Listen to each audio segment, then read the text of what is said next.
رب کو ہم بندوں سے ہے کتنی محبتیں دیکھیے،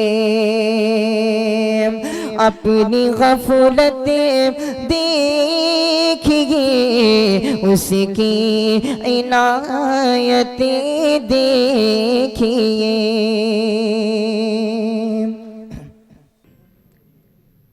اور اس اجلاس کے آخری اور خصوصی مقرر فضیلت الشیخ عبدالغفار صاحب سے قبل میں مؤدبانہ گزارش کرتا ہوں فضیلت الشیخ مولانا کاشف صاحب قاسمی ناظم اعلیٰ ادارہ اشاعت الحق پیارے پورہ مئو و امام و خطیب جامع مسجد عائشہ سے کہ آپ تشریف لائیں اور 20 منٹ کے مختصر خطاب سے ہم لوگوں کو مستفید فرمائیں۔ بسم اللہ الرحمن الرحیم، نحمده ونصلی علی رسولہ الکریم، اما بعد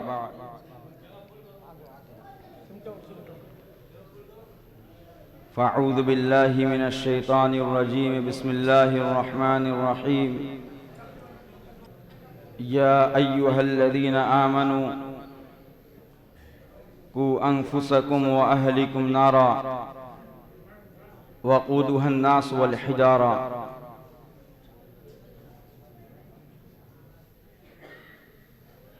وقال النبي صلى الله عليه وسلم كلكم راع وكلكم مسؤول عن رعيته، صدق الله العظيم۔ میرے انتہائی قابل قدر، قابل احترام اسلامی ایمانی بزرگوں، بھائیوں اور میرے عزیز دوستوں،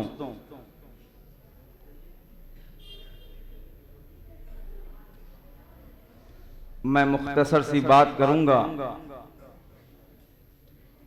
اور آج کے ہمارے مہمان خصوصی اور آپ حضرات کے درمیان زیادہ دیر تک حائل نہیں رہوں گا۔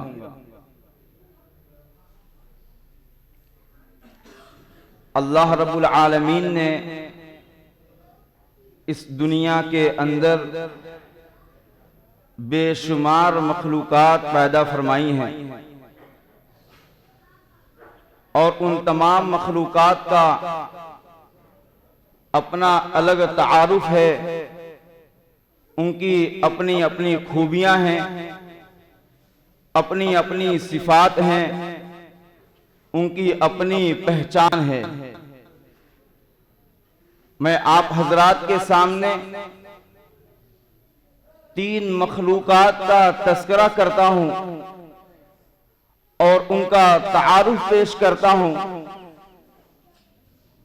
اور اس کے بعد جو مجھے اپنی اصل بات کہنی ہے آپ حضرات کے سامنے کہہ کر میں رخصت ہو جاؤں گا۔ ہم اور آپ اللہ کی ایک مخلوق جسے ہم فرشتے کہتے ہیں، فرشتوں کا تعارف یہ ہے، فرشتوں کی پہچان یہ ہے، فرشتوں کی صفات یہ ہے کہ فرشتوں کے اندر اللہ رب العالمین نے صرف اور صرف خیر کا مادہ رکھا ہے، فرشتوں کو صرف خیر کا اختیار دیا ہے، فرشتوں کے اندر کسی قسم کا کوئی شر نہیں ہے، یعنی فرشتے گناہ نہیں کر سکتے، فرشتے صرف اور صرف اللہ کی فرما برداری کریں گے، اللہ کی تسبیح بیان کریں گے۔ آپ حضرات ادھر متوجہ رہیں۔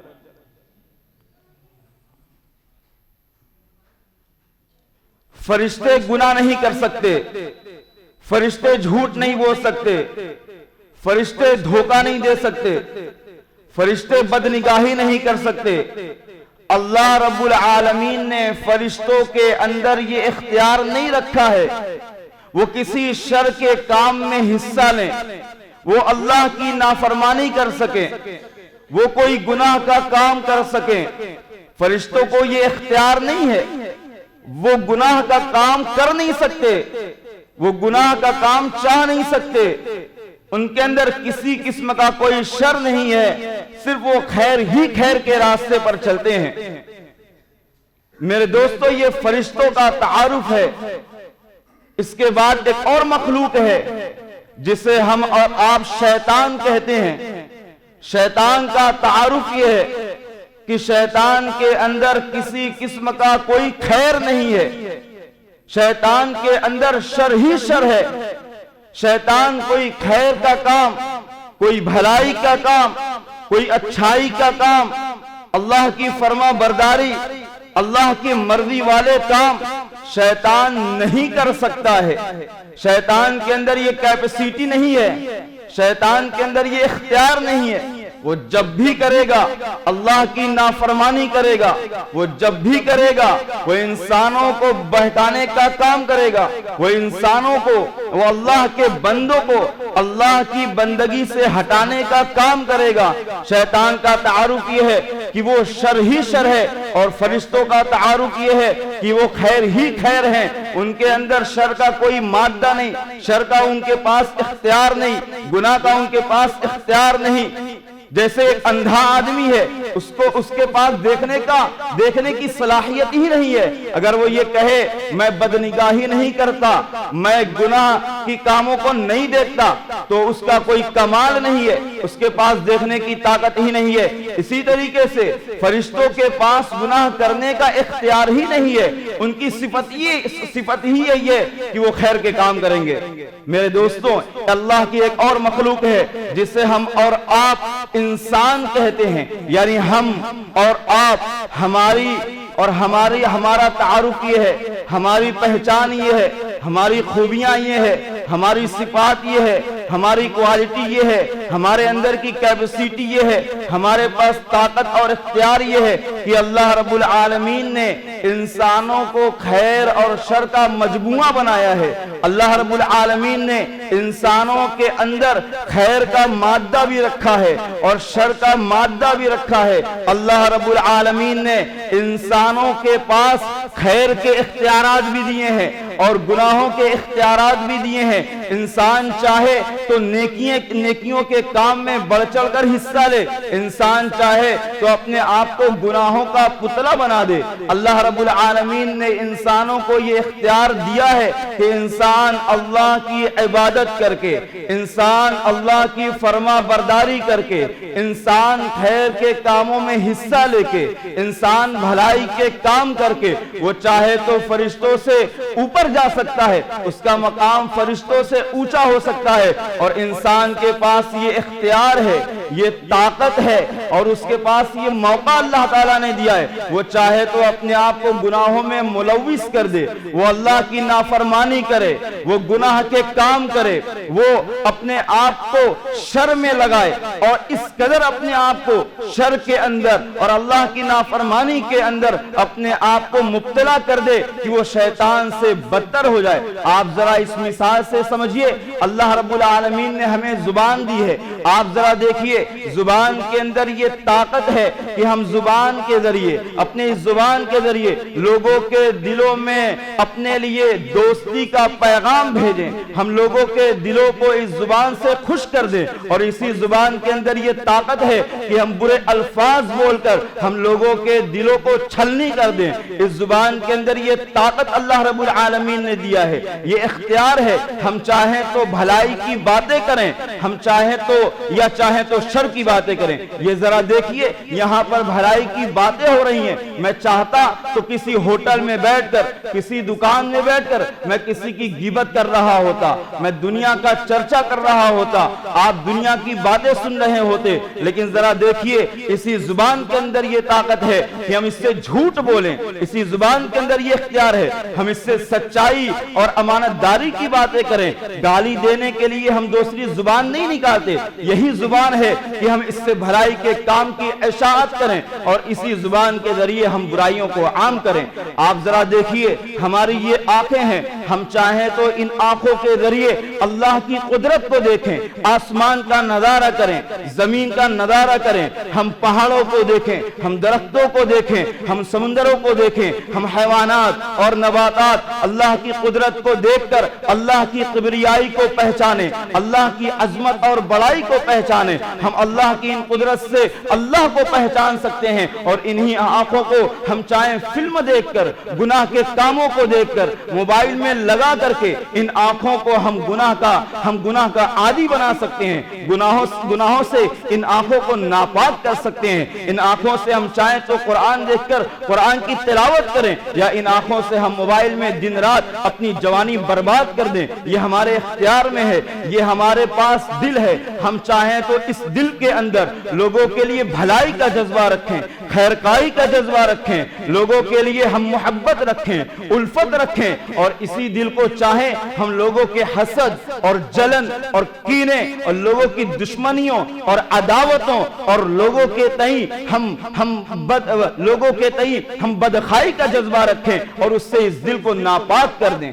یہ اللہ تعالیٰ نے اختیار دیا ہے، ان ہاتھوں سے بھلائی کے کام کریں، ان ہاتھوں سے کسی بے سہارا کے لیے سہارا بن جائیں، اور انہی ہاتھوں سے مسلمانوں کو یا دوسروں کو ہم تکلیف پہنچائیں، ہم لڑائی کریں، ہم جھگڑا کریں، کسی سہارے کو بے سہارا کر دیں۔ اللہ تعالیٰ نے اختیار دیا ہے، ہمارے پاس مال ہے، مال کو چاہیں اسلام کی خدمت میں لگائیں، دین کی خدمت میں لگائیں، قرآن کی اشاعت میں لگائیں، احادیث کی اشاعت میں لگائیں، بھلائی کے کاموں میں لگائیں، غریبوں، مسکینوں، یتیموں، بیواؤں کی کفالت میں لگائیں، اور انہی مال کو چاہیں ہم شادی بیاہ کے اندر لٹا دیں، فضول خرچیوں میں لٹا دیں، اس سے ہم عیاشیاں کریں، اس سے اپنی نفسانی خواہشات کو پورا کریں۔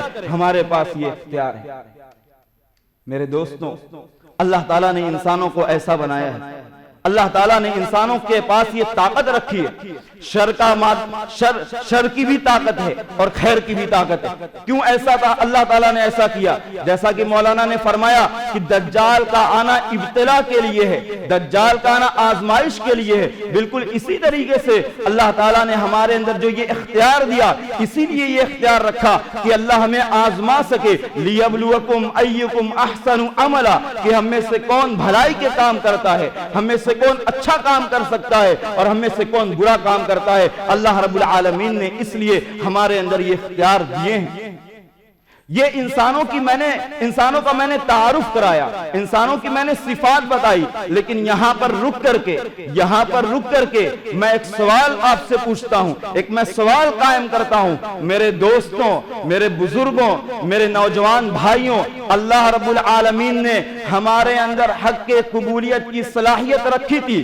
ہم چاہتے تو ان مساجد کو ہم اپنی نمازوں سے اور اپنی سجدوں سے اور اپنے رکوع سے، اپنی تسبیحات سے اور اللہ اکبر کی صداؤں سے ہم چاہتے تو ان مساجد کو ہم آباد کر سکتے ہیں۔ اللہ نے یہ صلاحیت رکھی ہے، ہمارے اندر حق کے قبولیت کی صلاحیت رکھی ہے، بھلائی کے کاموں پر چلنے کی صلاحیت رکھی ہے، بلکہ حق کے قبولیت کی صلاحیت زیادہ ہے، اور اس کا اجر اللہ رب العالمین نے جنت کے طور پر اور جنت انعام میں ہمارے لیے رکھا ہے، اور اللہ نے ہمارے لیے آسانیاں پیدا کی ہیں۔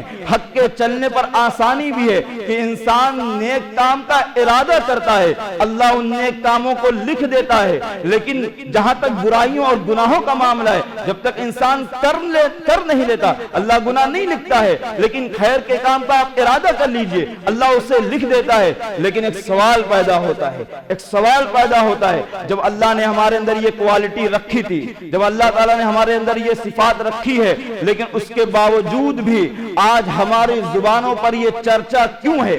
آج ہمارے آنکھیں یہ مشاہدہ کیوں کر رہی ہیں کہ ہمارے معاشرے کے اندر، ہمارے سماج کے اندر، ہمارے گھروں کے اندر، ہمارے خاندانوں کے اندر، ہمارے محلے کے اندر، ہمارے اخلاقیات میں، ہمارے معاشیات میں، ہمارے معاملات میں، ہمارے عقائد میں، ہماری عبادات میں آج اتنی پستی اور گراوٹ کیوں ہے؟ آج اتنی پستی اور گراوٹ کیوں ہے؟ آج کیوں ہماری عبادتیں ہمارے گھروں سے رخصت ہو گئی؟ ہمارے اندر اچھائیوں کی طاقت ہے، ہم اپنی زبان سے اخلاق پیش کر سکتے ہیں، لیکن آج کیوں بد اخلاقی عام ہے؟ ہمارے کاروبار، ہمارے معاملات، ہمارے لین دین خراب کیوں ہو گئے؟ ایسا کیوں ہوا کہ بے حیائی عام ہو گئی؟ ایسا کیوں نہیں ہوا کہ حیاداری عام ہوتی؟ ایسا کیوں ہوا کہ ننگا پن عام ہو گیا؟ ایسا کیوں نہیں ہوا کہ شرم و حیا عام ہوتی؟ میرے دوستوں، ایسا کیوں ہو رہا ہے؟ آپ ذرا بتائیے، آپ ذرا دیکھیے، آپ ذرا جائزہ لیجئے کہ آج ہمارا اپنا نوجوان، آج ہمارے اپنے نوجوان بھائی، آج ہماری اپنی نوجوان بہنیں آج آپ صلی اللہ علیہ وسلم کے طریقے کو چھوڑ کر آج غیروں کے طریقے پر کیوں گامزن ہیں؟ آج ہمارے آج کا ہمارا اپنا نوجوان آج آپ صلی اللہ علیہ وسلم کو اپنا آئیڈیل ماننے کے بجائے آج آپ صلی اللہ علیہ وسلم کو اپنا ہیرو ماننے کے بجائے آج آپ صلی اللہ علیہ وسلم کو آج آپ صلی اللہ علیہ وسلم کے طریقوں کو اور ان کے سنتوں پر چلنے کے بجائے آج ہمارا اپنا نوجوان کیوں ان ناچنے گانے والوں کو اور ان ننگے پن پھیلانے والوں کو اور پیسہ لے کر کے اپنا جسم بیچنے والوں کو اور شراب کے ذریعے اپنا جشن منانے والوں کو اور ان کھلاڑیوں کو جو اپنا جشن شراب کی بوتلیں اچھال کر مناتے ہیں، جو اپنا جشن جوتے میں شراب ڈال کر کے اسے پی کر مناتے ہیں، آج ہمارا نوجوان کیوں کہتا ہے کہ یہ میرا ہیرو ہے، فلاں خان میرا ہیرو ہے، میں فلاں ہیرو کو مانتا ہوں؟ ہماری بیٹیاں کیوں کہتی ہیں میری فلاں ہیروئن ہے، مجھے فلاں کے جیسا کپڑا چاہیے؟ یہ ایسا کیوں ہو گیا؟ لقد کان لکم فی رسول اللہ اسوۃ حسنہ، جبکہ قرآن کہتا ہے کہ تمہارے ہیرو، تمہارے لیے نمونہ، تمہارے لیے آئیڈیل آپ صلی اللہ علیہ وسلم کی زندگی میں ہے۔ اس کے باوجود آج ہم اپنا ہیرو ان مغربی تہذیب کے ماننے والوں کو اور ان ننگے لوگوں کو ہم کیوں بنائے بیٹھے ہیں؟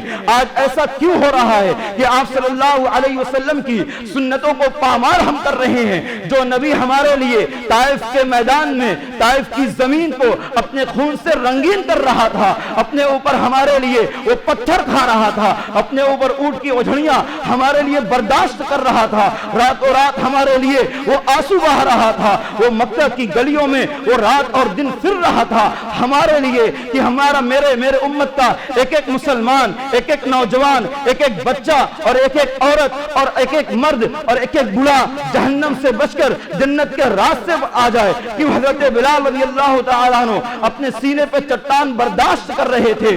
میرے دوستوں اور بزرگوں، کیوں آج ہم اس نبی سے بے وفائی کر بیٹھے؟ کیوں آج ہم نے اس نبی کے طریقے کو بھلا دیا اور اس کے مقابلے میں وہ لوگ جو ننگا ناچ رچتے ہیں، وہ لوگ جو پیسوں کے لیے دنیا میں بے حیائی کو عام کر رہے ہیں، آج ہم ان کے طریقوں کو جو ہم سے پیسہ لیتے ہیں، جو ہمارے موبائل کے ذریعے ہم یوٹیوب چلاتے ہیں، اس کے ذریعے ہم سینما ہال میں جاتے ہیں، اس کے ذریعے ہم کوئی ریلز دیکھتے ہیں، اس کے ذریعے وہ ناچتے ہیں، وہ گانا بناتے ہیں، وہ فلمیں بناتے ہیں، اور ہم سے ہمارا پیسہ، ہم سے ہمارا وقت، ہم سے ہماری جوانی، ہم سے ہماری صحت، ہم سے ہمارا ایمان، ہم سے ہمارا دین، ہم سے ہمارا اسلام چھین رہے ہیں اور سب کچھ لے رہے ہیں، اور اس کے بعد بھی آج ہمارا اپنا نوجوان ان کے طریقوں پر دوڑ کر جا رہا ہے۔ وہ جیسا بال رکھ لیتے ہیں ہمارا نوجوان ویسا بال رکھتا ہے، وہ جیسا لباس پہن لیتے ہیں ہمارا نوجوان ویسا لباس پہنتا ہے، وہ جیسی داڑھی رکھتے ہیں ہمارا نوجوان ویسی داڑھی رکھتا ہے۔ ایسا کیوں ہو گیا؟ جبکہ میں نے آپ کو بتایا کہ ہمارے اندر حق کی قبولیت کی صلاحیت ہے، ہمارے اندر بھلائی کے کاموں پر چلنے کی صلاحیت ہے۔ ایسا پھر کیوں ہو گیا؟ ہماری عبادات کا حال ایسا کیوں ہو گیا کہ ہماری مسجدیں ویران ہو گئی؟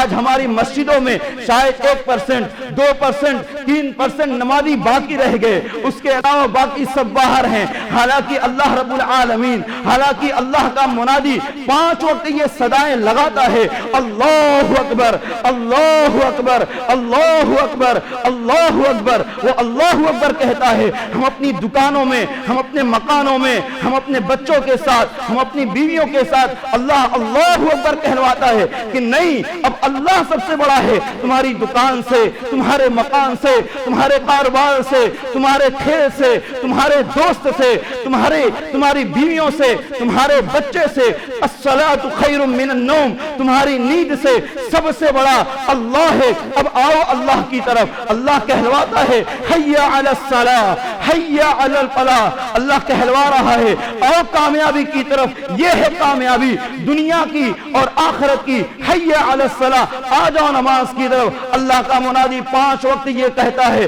آ جاؤ، اللہ بلا رہا ہے، وہ عظیم ہستی بلا رہی ہے جو ہمیں سانسیں دیتی ہے، جو ہمیں پانی دیتی ہے، جو ہمیں زندگی دیے ہوئے ہے، وہ ہستی بلاتی ہے، وہ رب کائنات، وہ رازق، وہ مالک، وہ خالق، وہ سب، وہ ساری صفات کا مالک، وہ ساری صفات کا مالک ہمیں پکارتا ہے حیا علی الصلاح، آ جاؤ۔ لیکن میرے دوستوں، میرے بھائیوں، ہم اللہ کی اس پکار کو، اللہ کی منادی کی اس پکار کو سنتے ہیں، ہم اپنے زبان سے تو نہیں کہتے کہ میں نہیں آؤں گا، ہم اپنی زبان سے تو نہیں کہتے کہ میری دکان میرے لیے زیادہ اہم ہے، ہم اپنی زبان سے تو نہیں کہتے میری بیوی، میرا دوست، میرا موبائل، میرا یہ گیم، میرا یہ کھیل میرے لیے زیادہ عزیز ہے، لیکن میرے دوستوں جب یہ صدا لگتی ہے ہم اپنے عمل سے یہ بتاتے ہیں، ہم مسجد نہ جا کر کے، ہم مسجد کے پاس گزر کے، ہم کھیل کے میدان میں نماز کے وقت کھیل کر کے ہم اپنے عمل سے یہ بتاتے ہیں مجھے تیری بڑائی سے مطلب نہیں ہے، ہم اپنے عمل سے یہ بتاتے ہیں میرے لیے یہی زیادہ عزیز ہے، ہم اپنے عمل سے یہ بتاتے ہیں کہ میں تیری بلاوٹ پہ نہیں آؤں، تو بلاتا رہا میں نہیں آؤں، ہم اپنے عمل سے یہ بتاتے ہیں۔ آپ ذرا سوچیں یہ کیسی بے وفائی ہے، ہمارا دوست آتا ہے اور کہتا ہے چلو ڈھابے پر چلنا ہے، ہاں میں تیار ہوں، میرا دوست آتا ہے چلو کھیلنے جانا ہے، میں تیار ہوں، کوئی میرا رشتہ دار آتا ہے، میرا پڑوسی آتا ہے، میرا محلے والا آتا ہے اور کہتا ہے بھائی اگلے ہفتے اتوار کو دوپہر میں تمہاری میرے گھر دعوت ہے، اچھا میں نے سن لیا۔ ایک ہفتے کے بعد اتوار کا دن آتا ہے اور اتوار کی دوپہر آتی ہے، ہم اپنے کپڑے بدلتے ہیں، ہم نہاتے ہیں، ہم تیار ہوتے ہیں اور ہم صحیح وقت پر ایک ہفتے کے بعد اس کے گھر کھانا کھانے کے لیے پہنچ جاتے ہیں کہ کہیں میرا دوست ہے ناراض نہ ہو جائے، میرا رشتہ دار ہے ناراض نہ ہو جائے۔ لیکن میرے دوستوں آپ ذرا سوچئے، آج اپنے دوست کی دعوت یاد رہی، آج کھیل کی دعوت یاد رہی، آج کھانے کی دعوت یاد رہی، آج رشتہ داروں کی دعوت یاد رہی، لیکن وہ رب ہمیں دن بھر میں 5 مرتبہ پکارتا ہے اور بغیر کسی تھکان کے پکارتا ہے اور روزانہ پکارتا ہے اور روزانہ کہتا ہے حیا علی الصلاح، آ جاؤ میرے سامنے سجدہ کر لو، آ جاؤ میری تسبیح بیان کر لو، میں ہی تو ہوں تمہارا اور تمہارا کون ہے۔ لیکن ہم اپنے رب کی دعوت کو بھول بیٹھے، ہم اپنے رب کی دعوت کو بھول بیٹھے۔ یہ مسجدیں کیوں ویران ہیں؟ کیوں ہم نے ایسا کھلواڑ کیا؟ کیوں ہم نے ایسا نمازوں کے ساتھ سلوک کیا؟ کیوں ہم نے مسجدوں کو تنہا چھوڑ دیا؟ آج ہر جگہ آباد ہے، آج ہر جگہ آباد ہے۔ یہ مسجد اللہ کے دربار میں اللہ کی عدالت میں مقدمہ اگر پیش کر دے کہ اے میرے رب یہ لوگ تھے جنہوں نے بازاروں کو آباد کیا تھا، جنہوں نے دکانوں کو آباد کیا تھا، جنہوں نے کھیل کے میدانوں کو آباد کیا تھا، اگر انہوں نے کسی کو تنہا چھوڑا تو مجھے تنہا چھوڑ بیٹھا۔ یہ مسجد مقدمہ پیش کر دے گی، کیا کرے؟ آج جائیے ہر جگہ بھری ہوئی ہے، نماز کے وقت مسجدوں کا حال دیکھ، فجر میں حال دیکھ لیجیے، ہماری روح کانپتی نہیں ہے، ہم دھڑلے سے اللہ کی نافرمانی کر رہے ہیں، ہم دھڑلے سے اللہ کا حکم ٹھکرا رہے ہیں، ہمارے کانوں پر جوں تک نہیں ریکتی اور مؤذن ہفتوں صدائیں لگاتا رہتا۔ میرے دوستو یہ حال کیوں ہو گیا؟ ہماری اخلاقی پستی کیوں ہو گئی؟ ہمارا اختلاف، ہمارا اتحاد کیوں بکھر گیا؟ یہ بے حیائی کیوں عام ہو گئی؟ میں اپنی آخری بات کہہ کے بات کو ختم کرتا ہوں، یہ اس وجہ سے ہو گیا، یہ اس وجہ سے ہو گیا کہ میرے دوستوں حق کی للکار کم ہو گئی، بھلائی کی للکار کم ہو گئی، اہل حق نے محنت کرنا چھوڑ دیا، اہل اسلام نے اسلام کی خدمت کرنا چھوڑ دیا، اسلام کی جو خدمت ہونی چاہیے تھی، اسلام کے پیغامات کو جو عام کرنا چاہیے تھا، زبانی طور پر اور عملی طور پر اور ہر اعتبار سے اسلام کو جتنا پھیلانا چاہیے تھا، میں اپنا قصور مانتا ہوں، میں اپنے قصور کا اعتراف کرتا ہوں کہ اللہ نے مجھے ایک مولوی بنایا تھا، مدرسے کا ایک فارغ بنایا تھا، لیکن میں نے جو قرآن و حدیث پڑھا اس کی جو للکار لگانی چاہیے تھی، بھلائی کا جو چرچا کرنا چاہیے تھا، میں وہ نہیں کر سکا۔ اس وجہ سے حق کی محنت دبتی گئی، حق کی محنت دبتی گئی، حق کی کوششیں دبتی گئیں، اس وجہ سے آج ہمیں حق بالکل مغلوب نظر آتا ہوا دکھ رہا ہے، اور باطل اور اہل باطل نے اپنی محنت کی اور ہر چیز پر، کھیلوں پر، فلموں پر، گیموں پر، ہر چیز پر انہوں نے لاکھوں کروڑوں اربوں خربوں روپے انہوں نے لٹا دیے، اور شیطان نے اپنے چیلے چپاٹے تیار کیے اور شیطان کا پورا گروہ تیار ہوا اور انہوں نے باطل کو للکارا اور انہوں نے باطل کو پھیلایا، انہوں نے باطل کی اشاعت کی۔ آج باطل دندناتا ہوا پھرتا نظر آ رہا ہے۔ اہل باطل نے یہ نہیں کہا برائی برائی برائی پھیل جائے، برائی پھیل گئی۔ میرے دوستوں، انہوں نے برائی کر کے دکھایا، برائی کو کر کے دکھایا، عملی دعوت دی برائی کی، برائی کو بڑا مزین کر کے ہمارے سامنے پیش کیا، برائی پھیل گئی۔ ہم کہتے رہے کاش کی اچھائی پھیلتی، کاش کی سب لوگ نمازی ہو جاتے، ہم نے کاش کیا اور کچھ کر کے نہیں دکھایا۔ لہذا میں آپ تمام حضرات سے اور سب سے پہلے اپنے آپ سے مخاطب ہوتا ہوں، ان نوجوانوں سے مخاطب ہوتا ہوں کہ آئیے میرے دوستوں، حق کی للکار لگاتے ہیں، آئیے اسلام کا جذبہ اور اسلام کی خدمت کا جذبہ اپنے سینے میں لیتے ہیں اور یہ ارادہ کرتے ہیں کہ اسلام کو غالب کریں گے، اسلام کے پرچم کو لہرائیں گے، نماز کو عام کریں گے، سچائی امانت داری کو عام کریں گے۔ انشاءاللہ حق کا چرچا ہوگا، حق کا غلبہ ہوگا، حق کی محنت ہو اور باطل ابھرے۔ یہ نہیں ہو سکتا، یہ نہیں ہو سکتا۔ جاء الحق وزهق الباطل ان الباطل كان زهوقا۔ باطل تو مٹ چکا ہے، باطل تو مٹ چکا ہے، یہ حق والوں کی محنت کم ہوئی ہے۔ آئیے نوجوان ارادہ کریں، میں اپنی نوجوانی اسلام کی خدمت میں انشاءاللہ لگاؤں گا، میں کاروباری بنوں گا، میں ڈاکٹر انجینئر بنوں گا، میں عالم بنوں گا، میں کچھ بھی بنوں گا، لیکن اس کے ساتھ ساتھ میں اسلام کا داعی بھی بنوں گا۔ میں کاروبار کر رہا ہوں، میں کاروبار میں اسلام کو پیش کروں گا۔ میں اسکول میں پڑھ رہا ہوں، میں وہاں اپنے اخلاق پیش کروں گا، میں اسلام کی اور میں دین کی اور میں قرآن کی اشاعت کروں گا۔ ہم سب کے اندر وہ جذبہ آ جائے، وہ جذبہ آ جائے، وہ کلہن آ جائے جو حضرت ابوبکر صدیق رضی اللہ تعالیٰ عنہ کے اندر تھی۔ انہوں نے کہا تھا ایک موقع پر کہ جب کچھ لوگوں نے زکوٰۃ دینے سے انکار کیا، انہوں نے کہا ایسا نہیں ہو سکتا، اَيَنْقُصُ الدِّينَ وَأَنَا حَيٌّ، کہ دین کے اندر ذرہ برابر بھی کوئی کمی آ جائے اور ابو بکر زندہ رہے، یہ نہیں ہو سکتا۔ اے عمر، تمہیں میرے ساتھ آنا ہے تو آؤ، ورنہ ان سے میں اکیلا جہاد کروں گا۔ یہ نہیں ہو سکتا کہ دین کے اندر کوئی کمی آ جائے اور ابو بکر زندہ رہے۔ میرے نوجوانوں، میرے دوستوں، آئیے ہم سب اپنی جان کے ساتھ، اپنے مال کے ساتھ، اپنے وقت کے ساتھ، اپنی صلاحیت کے ساتھ، اپنی توانائی کے ساتھ، اپنے جذبات کے ساتھ اور اپنے حوصلے کے ساتھ آج ہم بھی اسلام سے یہ کہیں، اے اسلام، ہم تیرے خادم ہیں، ہم تیرے نوکر ہیں، ہم تیری اپنی جوانی تجھ پر لٹاتے ہیں، ہم اپنا مال تجھ پر قربان کرتے ہیں۔ آج سے انشاءاللہ ارادہ کریں اپنے مالوں کو فضول خرچی میں خرچہ کرنے کے بجائے انشاءاللہ قرآن و حدیث کی اشاعت میں خرچہ کریں گے۔ اور میں آخر میں کرتے ہیں انشاءاللہ، ارادہ کرتے ہیں انشاءاللہ، بہت دھیرے آواز آ رہی ہے، کرتے ہیں انشاءاللہ مسجدوں کو آباد کریں گے، مسجدوں کو آباد کریں گے۔ آخر میں پروگرام کرانے والوں کو بہت دلی مبارکباد پیش کرتا ہوں کہ یہ شاید 31واں پروگرام ہے کمیٹی کا، اس پر لکھا ہوا ہے 35واں پروگرام ہے، تو یہ ان کی محنت ہے۔ اللہ کا فضل ہے کہ ایسے ماحول کے اندر یہ اٹھے اور آپ لوگ بھی قابل مبارکباد ہیں ماشاءاللہ کہ اتنی بڑی تعداد میں یہاں پر آئے اور آپ حضرات نے اس پروگرام کو اپنی شرکت کے ساتھ اس کی کامیابی کو آپ حضرات نے یقینی بنایا۔ پروگرام میں حضرت مولانا محمد سعد صاحب کا نام تھا، وہ آنے والے تھے لیکن کسی وجہ سے حضرت نہ آ سکے، ان کے جگہ میں ادنا سا خادم آپ کے سامنے حاضر ہوا تھا۔ وآخر دعوانا الحمدللہ۔